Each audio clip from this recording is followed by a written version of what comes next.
Lieutenant Governor Austin Davis took a trip to Bedford County to highlight new funding for site development that will attract businesses to rural parts of Pennsylvania. That money comes from the Pennsylvania Strategic Investments to Enhance Sites program. They call that PA Sites, and Leanna Wells shows us how it works. This is a big win for a rural community like Bedford County. That's what Lieutenant Governor Austin Davis had to say as he celebrated the nearly $340,000 grant that the Bedford County Development Association received.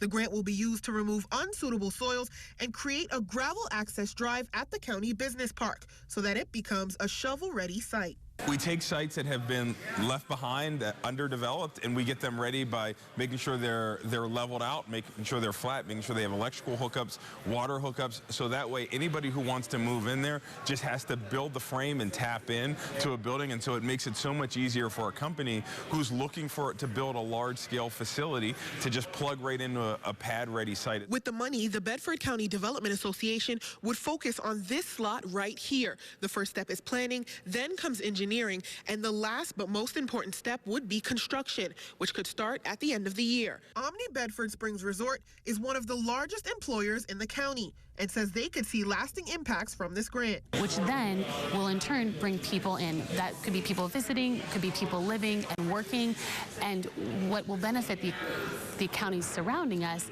is that these people may not stay here in Bedford County. They may want to live up in Altoona, live in Huntington, and then come down to Bedford County for work. This grant is part of $10 million in new funding statewide, but Lieutenant Governor Austin Davis says that wasn't enough. He and Governor Shapiro want to raise that to $500 million in this year's budget, saying the funding hike would help ensure Pennsylvania isn't at a disadvantage. We can compete against places like Ohio and New York and help build an economy that creates ladders of opportunities for everyone here in Pennsylvania, regardless of whether you're in a rural community, an urban community, or a suburban community. We want our economy to boom all over Pennsylvania. Reporting in Bedford County, Leanna Wells, WTAJ News.